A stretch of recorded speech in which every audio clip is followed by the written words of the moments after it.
Hello, and welcome to our channel. Day 7 of the US-Israeli war with Iran has brought renewed escalation warnings and mixed signals from Tehran. President Donald Trump posted on Truth Social that today Iran will be hit very hard, adding that certain areas and groups of people not previously targeted are now under consideration for complete destruction and certain death. Hours earlier, Iranian President Masoud Pezeshkian delivered a televised address apologizing to Gulf neighbors for strikes on their territory.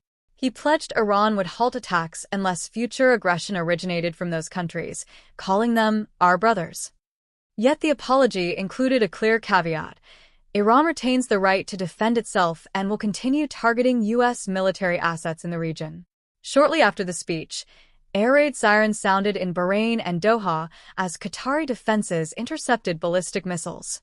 In Abu Dhabi, 6 Pakistani and Nepali nationals were injured by debris from intercepted threats. Video geolocated by CNN captured a drone or missile falling near a terminal at Dubai International Airport, causing an explosion and temporary flight suspension before operations resumed. The mixed messaging highlights uncertainty over who speaks for Iran's full chain of command. Senior officials told CNN the armed forces and IRGC are actively seeking new U.S. targets in response to Trump's threat, examining American regions, forces, and affiliates not yet in their target bank. Military action remains intense. Israel struck missile sites in Tehran and Hezbollah positions in Beirut. Iran launched fresh drone and missile barrages across the region.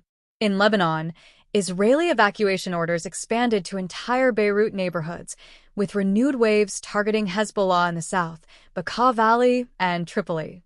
Lebanese authorities reported at least 50 killed and 335 wounded in 2 days of bombardment. 3 paramedics died aiding victims, who Chief Tedros Ghebreyesus condemned attacks on health workers. The war has crossed new lines. Azerbaijan reported drone strikes on Nakhchivan Airport, injuring 2 and damaging a terminal, the first attack on its soil. President Ilham Aliyev called it ugly, cowardly, and shameless, demanding accountability from Iran while ordering retaliatory preparations. Tehran denied involvement, suggesting an Israeli false flag operation. Israel's foreign minister condemned Iran's overt and deliberate aggression against Azerbaijan. Evacuations continue amid chaos. The U.S. State Department reports multiple charter flights underway, with over 20,000 Americans returned and 10,000 directly assisted. European nations have coordinated at least 6 repatriation flights, with more planned. The UAE opens safe air corridors. Many travelers remain stranded due to airspace closures and limited commercial service. Energy markets face severe disruption. Iran's threats to attack vessels in the Strait of Hormuz have nearly halted tanker traffic. Only a handful passed recently versus a normal 60 daily. Supertanker rates hit records. War risk insurance has been canceled. QatarEnergy's LNG production remains offline.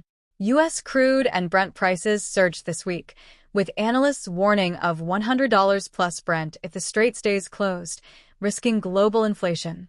Trump and Vice President J.D. Vance are expected to attend a dignified transfer ceremony today at Dover Air Force Base for 6 U.S. service members killed in Kuwait early in the conflict.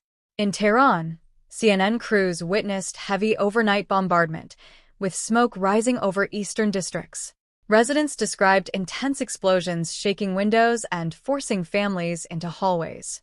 Security checkpoints multiplied, with Revolutionary Guard and Basij forces conducting vehicle searches. Many shops remain closed. The city feels quiet despite the chaos.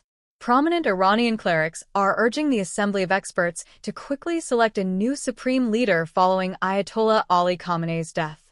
Ayatollahs Nasser Makarem Shirazi, Nouri Hamdani, and Abdolkarim Dini called for swift action to prevent division and strengthen national authority.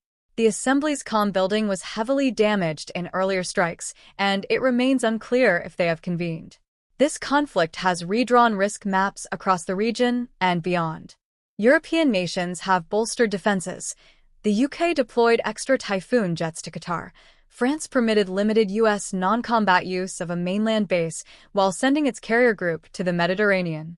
NATO Secretary General Mark Rutte praised U.S. strikes as necessary to neutralize Iran's ballistic missile threat, but reiterated the alliance is not a combat participant.